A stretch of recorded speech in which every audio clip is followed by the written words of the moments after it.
El 21 de septiembre de 1976, una autobomba en la capital de Estados Unidos asesinó al ex canciller de Salvador Allende, Orlando Letelier, y a su colaboradora, la estadounidense Ronnie Moffitt. El atentado causó impacto mundial, pues ocurrió a 14 cuadras de la Casa Blanca y acabó con la vida de uno de los opositores más activos a la dictadura de Augusto Pinochet. En un tranquilo barrio de embajadas y parques, Letelier y Moffitt murieron desangrados ante la consternación de policías y transeúntes. Las sospechas de ambas familias fueron confirmadas por la investigación del FBI. El crimen había sido obra del régimen chileno, a quien Estados Unidos consideraba un aliado. Y hoy en este capítulo del Traficantes de Cultura, ya casi medio siglo de este atentado terrorista, del cual cobró la vida del ex canciller Letelier y de la ciudadana Ronnie Moffitt, conversaremos respecto de un tremendo, quizá me quedo corto, un tremendo libro, un tremendo documento histórico. Conversamos con el historiador Alan Macpherson, en contacto desde Estados Unidos, autor de Matar a Letelier, el crimen que puso en el banquillo al régimen de Pinochet, libro editado en Chile por la colección Un día en la vida y editorial Catalonia. Alan, bienvenido, gracias por aceptar esta conversación. Gracias, mucho gusto. Y irnos directamente a la idea del libro, a la idea de la investigación, porque hablamos de un libro original de 2019 en inglés, y que tiene un crimen tremendamente significativo, no solo por el ciudadano que muere, por los ciudadanos que mueren, sino por ser el primer, a nivel país, Estados Unidos, el primer atentado terrorista en suelo norteamericano. Eh, y aquí hablar de, en tu faceta como investigador, cómo se gesta esta investigación. Y antes que todo, me gusta hablar de esta investigación porque ¿dónde comienza todo? ¿Existe un hilo conductor respecto de cómo tomo esta investigación? ¿De dónde me agarro? Sí, bueno, me agrada donde los otros investigadores habían trabajado el tema. Y bueno, el crimen fue en el 76 y algunos libros salieron en los años 80. Y esos libros trataron solamente del crimen, de lo que pasaba antes del crimen y de la investigación para descubrir quién había puesto la bomba en el auto, y eso fue un norteamericano, Michael Townley, y él fue como capturado en el 78 y pasó por las cortes en Estados Unidos en los años 70, y entonces esos libros de los años 80 tenían solamente una parte de la historia. Yo quería como revisitar esa historia, pero además añadir toda la historia del resto de los años 80 y de los años 90, cuando la investigación pasa sobre todo a Chile y a descubrir quién es responsable de dar esas órdenes en Chile. Y de esas órdenes en Chile, bueno, vamos a ir durante la conversación a las órdenes, pero quiero comenzar, bueno, obviamente con el principio, con el texto introductorio, porque todo hemos oído, aquí en Chile por lo menos, sobre el caso y de la forma en cómo murió Orlando Letelier, pero no, quizá voy a pecar de ignorante.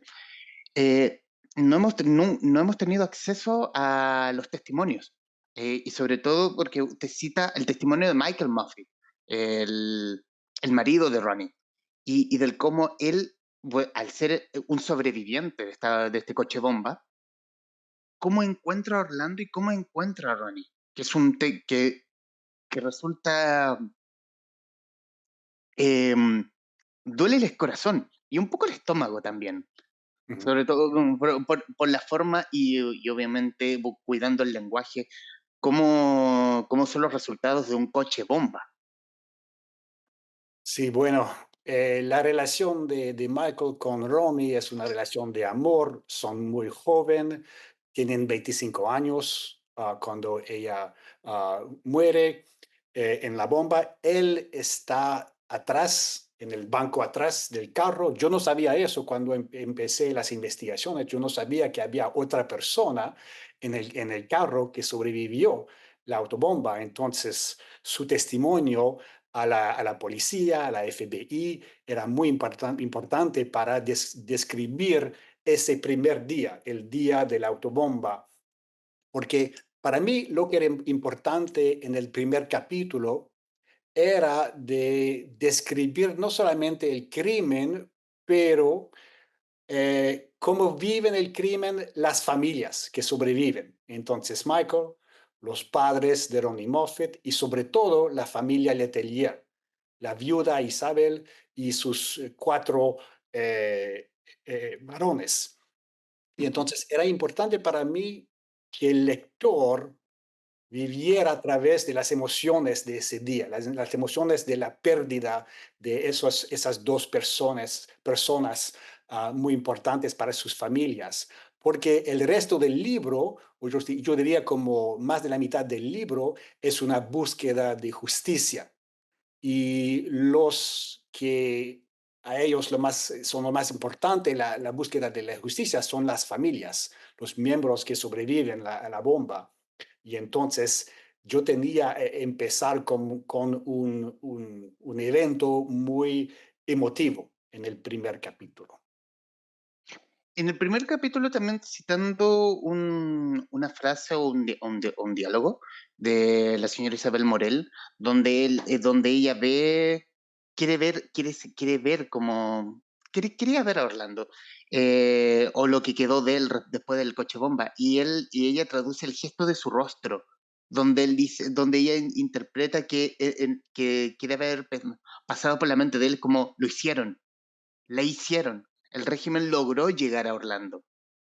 Sí, como para ella, él tenía el rostro de sorpresa, porque antes del crimen, del asesinato, bueno, él tenía amenazas a su persona y muchos lo advirtieron que pudiera morir a la mano de la DINA.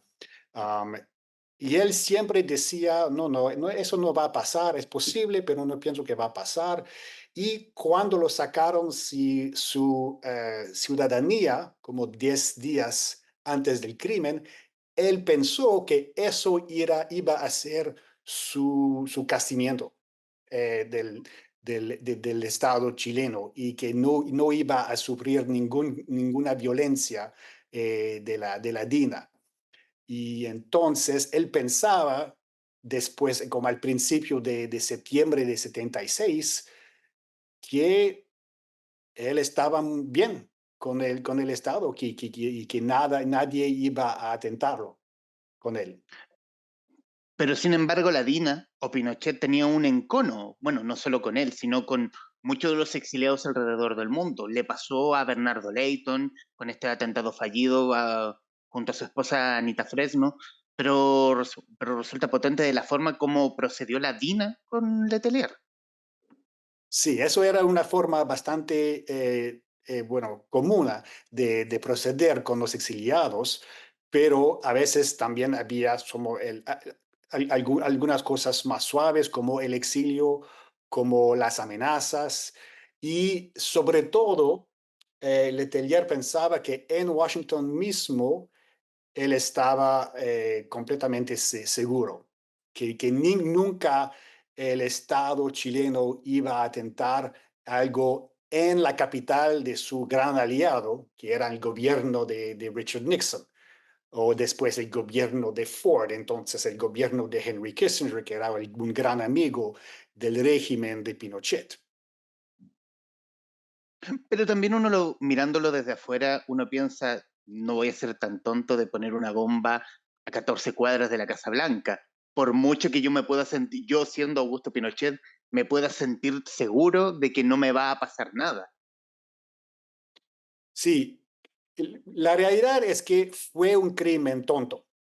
Fue un crimen que no fue muy bien considerado por la DINA y se ve las conversaciones en el libro entre Pedro Espinosa y Michael Townley.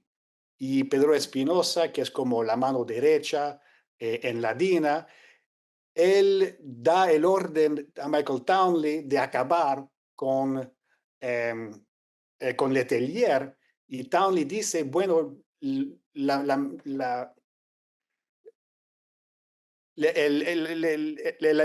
método de hacerlo para mí es una bomba. Y Spinoza le dice, no, no queremos una bomba, es mucho más público una bomba, tú puedes asesinarlo de manera como que parezca como un crimen en la calle. Y por fin Michael Townley dice, no, no, yo quiero una bomba en un auto y vamos a matar solamente a Letelier, pero otro problema es que Letelier también se alía con cubanos americanos y los cubanos son los que empujen el botón para estallar la bomba. Y entonces ellos tienen bastante control sobre dónde se va a hacer ese crimen. Y entonces hay una pérdida de control desde la DINA hacia Townley y después hacia los cubanos. Y entonces el estado policial de Pinochet no tiene un buen control sobre sus asesinos. Hay otra descripción respecto de, donde citas también a Michael Townley, es como la descripción que haces del matrimonio Townley-Callejas, porque también en Chile también se describen como este matrimonio un poco excéntrico, locos también, por decirlo de alguna forma, y solo por citar un extracto del libro, eh, que es el encuentro con gente de Patria y Libertad, y donde Michael le dice muy suelto de cuerpo, yo creo que podemos asesinar a Salvador Allende. Es como, ¿con qué? ¿Con dinamita? ¿Y dónde tienes esa cantidad? Bueno, está sentada en ella. ¿Qué? Exacto.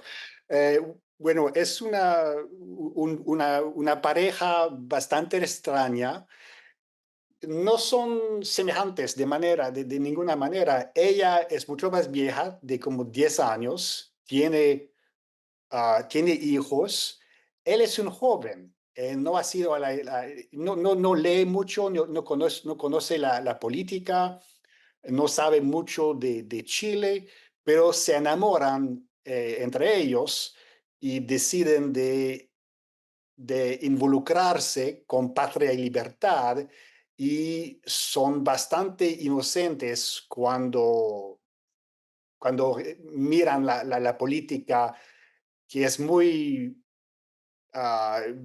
turbulente en los años de Allende y Pinochet y van de un lado a otro lado y no saben de qué hablan. Él solamente conoce cómo hacer bombas y cómo explotar bombas, pero no conoce muy bien la política. Tiene un sentido anticomunismo bastante fuerte, pero no es mucho más sofisticado que eso. Ella es un poco más sofisticada, pero también bien romántica en sus ideas. Ella piensa que un golpe militar puede venir, pero después que va a restaurar una democracia y no marxista a Chile. Y, y entonces ambos son un poco inocentes. También en el libro hace una descripción, yo creo que precisa, respecto de Manuel Contreras o el Himmler de los Andes. Por qué el nombre de ese capítulo? Bueno, es que quería describir el jefe de los servicios secretos en Chile como, no exactamente como un nazi, pero como un hombre que tenía, bueno, yo diría un fascismo bastante claro. Él era como el lado fascista de un régimen que tenían muchos fascistas, uh, no que son necesariamente nazistas o nazis, pero son fascistas más en el estilo de Francisco Franco, pero él claro que es un hombre bastante cruel, que no tiene ningún sentido no sé, de caridad hacia el ser humano, tiene ninguna conciencia, ninguna moralidad y solamente quiere utilizar una violencia total contra todos los oponentes del régimen que sean violentos o pacíficos. Y Contreras, creo que el libro lo describe bastante bien como un hombre sin sentido humano cualquiera. Un hombre que era capaz de que meterse con el poder mismo. Era también muy asiduo en la casa de Pinochet y también del cual se hizo un confidente de Lucía. Exactamente. Un confidente de la familia de su esposa. También un hombre bastante inteligente, yo diría más inteligente que Pinochet, que sabía meterse en los hombres que tenían mucho poder y que conocía la guerra, que conocía la inteligencia, que conocía su servicio y al mismo tiempo tenía mucha lealtad hacia Pinochet. um, pero que iba más allá de que quería Pinochet.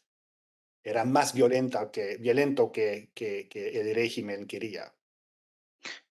Quiero ir al punto de Augusto Pinochet. En el libro también se describe, bueno, y también en libros anteriores, como un tipo ridículamente servil, pero también un tipo que, llegado el momento, se vio con un poco de poder y conocemos al dictador.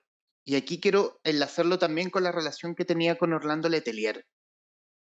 Sí, cuando en los últimos días del régimen de Allende, Letelier es ministro de Defensa y entonces por eso trabaja muy cerca con Pinochet y Pinochet se hace perfectamente servil como con él, con Isabel, con todas las mujeres de los ministros y es como asqueoso um, para los Letelier el nivel del servilismo de Pinochet, pero no tienen duda que Pinochet es leal al gobierno porque trabaja tan fuerte y nunca da ningún sentido de que está planificando un golpe. Y este cambio que tiene Pinochet con Letelier, quiero describirlo tomando el punto de la detención de Letelier en los pasos por Isla Dawson y por el campo de Ritoque, y por este rescate, especie de rescate que hace, que justamente no apunté el nombre del embajador de Caracas, del gobernador de Caracas, perdón, que fue capaz de, viola- de ir a Chile a entrevistarse con Pinochet y de alguna forma negociar su salida. Y, y de ahí en adelante es como como la amenaza previa de no haga nada en favor de la causa chilena. O sea, no jueguen contra el régimen. Sí, bueno, el hombre es Diego Aria, creo. Ujú. Es un venezolano y él conocía, era amigo de Letelier desde antes. Y bueno, decide de tratar de ayudarlo, negociar su exilio. La única condición que da Pinochet es que él no va a tolerar ninguna acción en contra de su régimen de cualquier parte del mundo. Y entonces Letelier siempre tiene eso en su mente, que su vida está en peligro, un cierto peligro, si continúa alguna actividad en contra del gobierno, pero para él es la misión de su vida de salvar a los exiliados y de oponerse al régimen. Y hay muchos amigos, miembros de su familia que lo advierten de no continuar sus actividades, pero él los contesta que yo tengo que hacer eso, no puedo hacer otra cosa, yo soy un servidor de mi nación y de mi gobierno, mi partido y todo eso. Conversamos con el historiador estadounidense Alan McPherson, autor de Matar a Letelier, el crimen que puso en el banquillo al régimen de Pinochet, editado por Catalonia y en la colección Un día en la vida. Y quiero salirnos un poco de la historia e irnos al camino editorial del libro en inglés. de 2019, editado por la Universidad de Carolina del Norte. Tenemos esta edición en español. ¿Cómo se da ese acercamiento? ¿Cómo se da? Bueno, son los editores de la casa de edición en Chile. Me preguntaron hace como 2 años si yo quisiera ayudar a hacer una versión en español y inmediatamente yo quise hacerlo. Jaime Collier es el traductor y él hizo un trabajo perfecto. Yo ayudé un poco porque teníamos que regresar a las citas originales en español que yo había colectado a través de años que me tocaron de escribir el libro. Am, y creo que la traducción es muy buena. Yo sé que obtuvieron una beca para hacer eso y entonces en parte debemos el libro al gobierno chileno que da becas para ese tipo de traducción. Y entonces me da mucho placer de ver que los chilenos ahora pueden leer la historia completa de ese crimen, de esa investigación, de esa búsqueda de justicia en Chile, porque creo que para los chilenos es un crimen mucho más importante para su historia y al revés, en Estados Unidos es un crimen que es conocido dentro de los que conocen Chile, pero el lector normal en Estados Unidos no conoce ese crimen. Y ese crimen en Estados Unidos, ¿cuánto tiempo, cuánto tiempo se llevó para poder resolver de alguna forma, encontrar al culpable en el fondo? No habían ganas por parte de, si no me equivoco, del FBI o de la CIA, pero sí Así. pero sí del FBI. Em, ¿Dónde se encuentra el punto? ¿Dónde se encuentra esta, esta hebra para decir que fue el régimen chileno y no fue un grupo de afiebrados, de izquierdistas locos y bla, bla, bla? Sí, sí, por muchos meses habían muchas teorías que podían ser de la derecha, de la izquierda. Al principio, los de la izquierda en Estados Unidos, como el Instituto de Ciencias de Estudios Políticos, donde trabajaba Letelier, ellos sabían que eso no podía ser solamente el régimen de Pinochet y sobre todo la DINA, porque ellos conocían la historia y los otros crímenes de la DINA. Pero fue un crimen internacional, fueron muchos crímenes. Era un crimen de matar a un ex diplomático, fue un otro crimen de matar a Moroni Moffett, y bueno, explotar el auto también es un crimen, hay como una docena de crímenes, pero era claramente un crimen internacional y entonces era el trabajo de la FBI con el Departamento de la Justicia. La FBI está dentro del Departamento de la Justicia. No fue el trabajo de la CIA. La CIA no trabaja sobre crímenes dentro de Estados Unidos y no resuelva crímenes la CIA. La CIA es de espionaje y todo eso. Y entonces yo tengo la impresión que los chilenos, el gobierno de Santiago, no entendía que la CIA no tenía mucho poder a, no sé, parar la investigación de ese crimen. La CIA podía solamente no colaborar con la FBI, pero la CIA no era importante para resolver el crimen. La FBI necesitaba solamente recursos dentro de Estados Unidos, algunos ligados con las cortes en Chile, con los gobiernos en Chile, pero la FBI no necesitaba la CIA para resolver o investigar el crimen. Y entonces yo creo que los agentes de la FBI, del Departamento de Justicia, tomaron en serio su papel de resolver ese crimen. Para ellos era un crimen de mucho estatuto, y entonces era un crimen que estaba en las páginas de los diarios durante muchas semanas y entonces para los investigadores era bastante importante de resolver el crimen.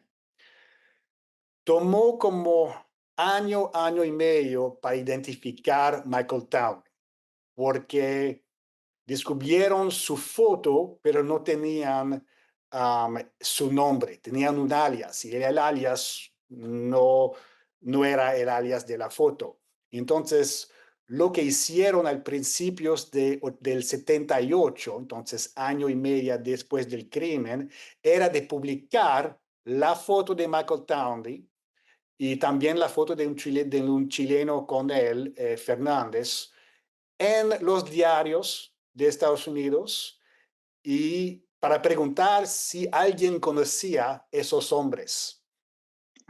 Perdón, Alan, es Michael Townley y Armando Fernández Larios. Sí, Armando Fernández. Perfecto. Ellos eran los dos que vinieron de Chile para poner la bomba en el auto.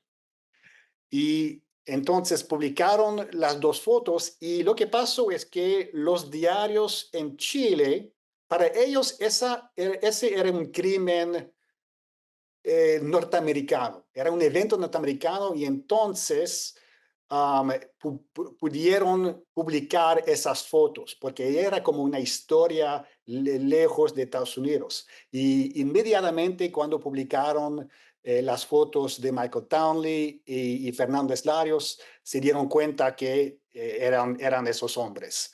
Y legalmente era bastante fácil para el gobierno de Estados Unidos de empujar a Santiago a expulsar a Michael Townley porque él era un norteamericano. Cuando se dieron cuenta que era un norteamericano, eso era la clave para resolver el crimen, para tener un testigo norteamericano y regresar ese hombre a Estados Unidos para testigar. Y eso es exactamente lo que pasó. Y de alguna forma es donde cae también Manuel Contreras. Bueno, Manuel Contreras, él sale de la DINA en el 77, 78, en gran parte por la investigación en el crimen de Letelier, pero no cae la justicia antes de los años 90, antes del fin del régimen de Pinochet. Pero el primer crimen por lo cual él pasa a la justicia es el crimen de Letelier. Entonces, por eso el crimen de Letelier es bastante importante para abrir las puertas a la transición, a la justicia post, post Pinochet en Chile. Bueno, pero también dejar caer a Contreras, eso significaba que de alguna forma la justicia norteamericana podía llegar al mismo dictador. Bueno, así pensaron en la FBI, pero se dieron cuenta que el resto del sistema del gobierno de Pinochet iba a protegerse. Ujú. Las cortes iban a proteger a Contreras, el ejército iba a proteger a sus generales y todo el mundo iba a proteger a Pinochet. Entonces, el caso sigue existiendo durante los años 80, nunca se acaba completamente, pero nadie paga un precio de justicia antes del fin del régimen de Pinochet. Y después de eso hay jueces diferentes que son nombrados por demócratas en los años 90 y ellos hacen la diferencia. Y en la investigación que hace el FBI, ¿dónde entra Augusto Pinochet? ¿Cómo entra en este rompecabezas? Hmm. Hace mucho tiempo, toma mucho tiempo para que entre eh, Pinochet, porque al principio él no dice mucho sobre el crimen. Dice que es un crimen en Estados Unidos, Chile no tiene nada que ver con eso, y cuando descubren y expulsan a Michael Townley, eso es otro episodio donde Pinochet puede decir, ajá, es un crimen contra norteamericanos por un norteamericano en Chile y entonces mi gobierno no tiene nada que ver con eso. Y entonces es un pretexto, otro pretexto, y él puede protegerse otra vez. Y entonces es muy difícil de ligar Pinochet al crimen. Pero lo que pasa es que en los años 80 la CIA llega a la conclusión de que Pinochet ha ordenado el crimen en el 76 y la CIA escribe un documento sobre eso que salió solamente en el año 2015, cuando yo escribía el libro, y dicen al presidente Reagan, el secretario de Estado, George Shultz, dice a Reagan que la CIA ha encontrado, ha llegado a esa conclusión de que el autor intelectual, el que da el orden, es Pinochet. Um, y entonces um, eso produjo un distanciamiento entre Reagan y Pinochet. Después de eso, es muy difícil para Reagan de tratar a Pinochet como un hombre que está, como un líder que está tratando de transicionar a la democracia. Él tiene que empujar Pinochet a llegar a las elecciones al fin de los años 80. Ya rodeé un poco la pregunta que te voy a hacer ahora, es como la rodeé al principio de esta conversación, pero ¿por qué Orlando Letelier? O sea, tenemos a un funcionario de Estado del gobierno de Salvador Allende, socialista, pero un tipo bien transversal políticamente hablando. ¿Qué ve Pinochet o qué ven los servicios represivos de la dictadura chilena en la figura de Orlando Letelier? Se vendió al mundo de que Letelier iba a formar un gobierno en el exilio. Bueno, no sabemos perfectamente por qué Orlando, pero tenemos muchos índices. Uno es exactamente eso, que tenían la sospecha que él estaba tratando de formar un gobierno al exilio. Un, como un don que tenía el Letelier es que era moderado, un socialista moderado y podía hablar con cualquier opositor del régimen, que sean de la derecha, de la izquierda, moderados, conservadores. Y entonces, para un exiliado, él tenía muchos amigos y tenía el respeto de casi todos los aliados que eran anti-Pinochet, todos los anti-pinochistas y pinochistas. Entonces, era posible que un hombre así pudiera eh, concebir un gobierno al exilio. Pero más concretamente, lo que hacían eran dos cosas. Una es que criticaban mucho al gobierno de Pinochet y segundo, organizaba un boicoteo en contra de Pinochet. Y había trabajado con un síndico en Europa para cancelar un contrato, pienso que era de como 62 millones de dólares con el gobierno de Pinochet. Y entonces, que sea o no un organizador de gobierno al exilio, era claro que el Letelier podía hacer mucho daño económico y político al gobierno de Pinochet.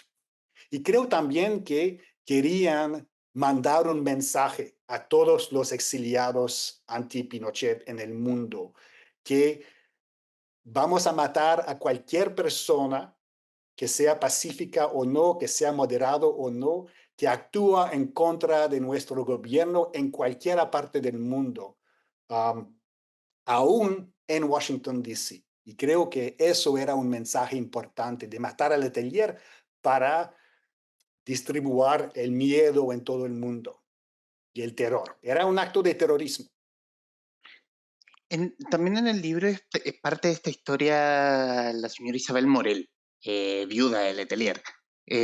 como este bastión de justicia, en la búsqueda de justicia. ¿Qué opinión le merece ella? ¿Qué opinión qué? ¿Qué opinión le merece la doña Isabel Morel? Sí. Ella para mí es el personaje central y el personaje central moral de mi historia. Es una persona que sufre muchísimo, que pierde a su esposo, que no tiene mucho dinero, que tiene 4 hijos, que pierden también su padre.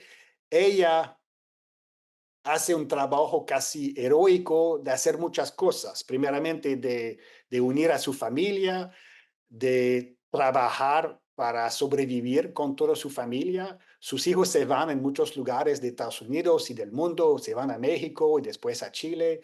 Entonces ella como pierde su familia completamente y además tiene que negociar con el gobierno de Jimmy Carter y después el gobierno de Ronald Reagan para que ellos en el Departamento de Estado, en la FBI, que como guarden un enfoque sobre el caso Letelier, cuando muchos de ellos quieren olvidar eso porque es un caso bastante difícil de tratar de negociar con alguien como Pinochet, pero ella es como el centro moral y el centro político de esa acción privada que trata de mover un gobierno que no quiere mover hacia la justicia.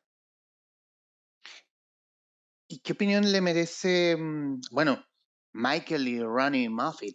En la historia se ve como son la pareja que estuvo en el peor lugar, que las casualidades obviamente los llevaron a una fatal, a un fatal final. Eh, en esta historia donde eran subalternos de Letelier, pero a la vez muy amigos del matrimonio Letelier-Morel.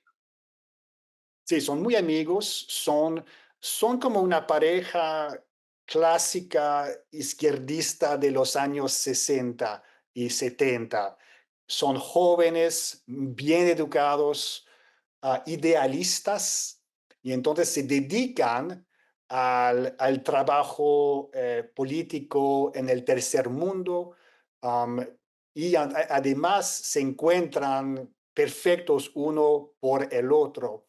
Y entonces es como una pareja que tiene un futuro bien como especial, pero él pierde su esposa como la luz de su vida. Y para él la búsqueda de la justicia es mucho más difícil, porque él no es chileno, tiene contactos en Chile, pero no tiene familia en Chile o algo así. Y después de algunos años de trabajar con Isabel Morel en la búsqueda de justicia, él tiene problemas de alcoholismo, de problemas de depresión, y entonces decide que ese tipo de búsqueda de justicia es demasiado difícil para él y se casa con otra mujer, encuentra otra familia, y desde los años 80 él nunca ha querido hablar de eso, de ese caso.